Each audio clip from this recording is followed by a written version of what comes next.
I was watching a video on YouTube recently, and this video consisted of somebody making the assertion that it's possible to create consciousness artificially if you can make a technological equivalent to the brain, then you'll have consciousness. I can understand the intuitive conviction of this point of view. And it's one that's quite common in our modern culture. It's a popular theme of science fiction films that you get artificial life forms which seem to have their own identity and personality. But what's it based on? What's this intuition and conviction based on? It's based on the belief that consciousness is dependent on the brain and the brain is dependent on the body. So it's based on the belief in the body. I think there's a lot of problems with believing this. If you believe that consciousness is dependent on the body, then you have to accept that somehow insentient, inert matter becomes sentient and feeling and conscious. You have to accept the fact that unconscious matter becomes conscious. You have to accept the fact that what is an objective universe somehow becomes subjective. And you should explain that fact. You should explain how that comes about. And there isn't any explanation. Maybe you'll believe that an explanation will be forthcoming. But you need to give some basis for that belief. You need to give some basis for the belief that the inert, insentient, unconscious universe gives rise to sentient, feeling consciousness. What's the connection between the two? You're stating a connection by your belief that consciousness arises from unconsciousness. It's only by virtue of your belief that you're making a connection. Otherwise, there doesn't seem to be any connection. Although there is one argument which I must admit was quite an obstacle for me before I understood for myself. And that is, well, consciousness does seem to be affected by the body, doesn't it? If you take alcohol, you get drunk and your perception changes.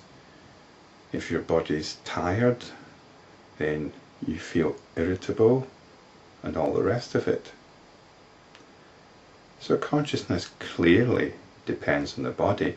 The state of consciousness clearly depends on the body, doesn't it? So I think this is actually a very powerful argument.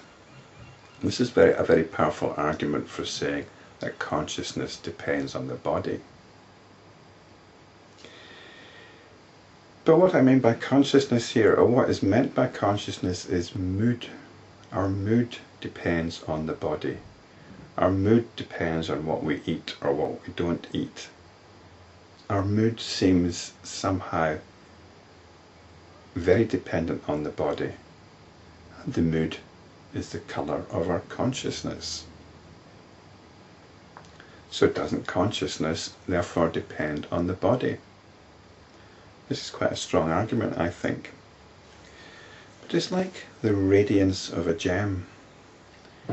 The gem is showing all different facets and different colours in it. But the gem is one thing, isn't it? The gem is one thing. And consciousness is one thing. It's not just a collection of moods. And you can realise this for yourself. This is self-realisation.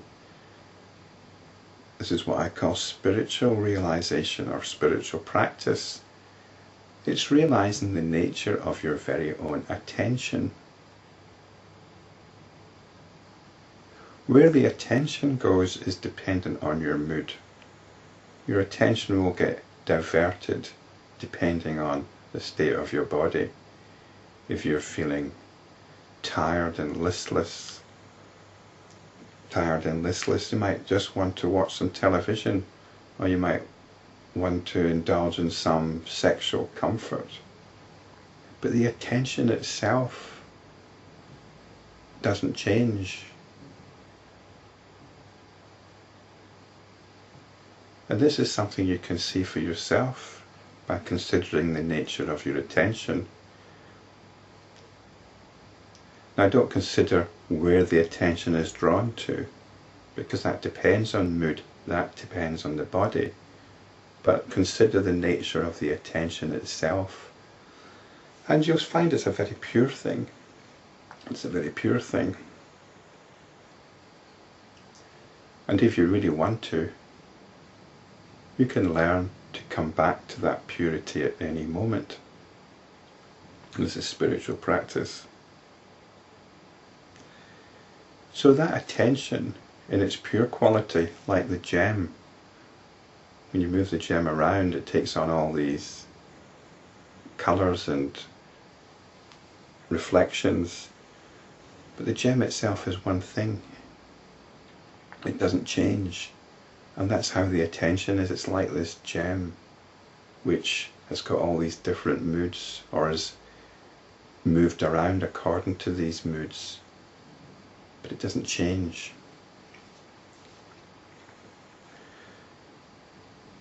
And that's the nature of consciousness. That's the nature of consciousness. It's not dependent on the body. It's not dependent on mood. It's unchanging. So to get back to the original assertion, is it possible to create an artificial mechanism that is able to have this quality of attention?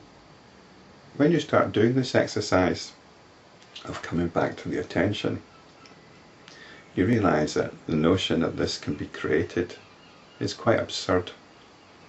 Whether it's created by biological or mechanical means is quite absurd.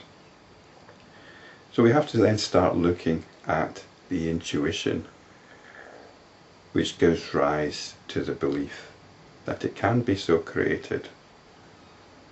This depends on the assumption of the reality of the body, and that also depends on the reality of the external world. And the physicists are those that have been looking into that reality at its deepest level. And what do they come up with? They come up with mathematics. Is mathematics an external thing? Is it an internal thing? One of the things we can say about mathematics, and this is its extraordinary quality, is that it does not depend on sensory information. Mathematics operates completely independently of sensory information. The whole notion of an external world doesn't come into it. That's the reality.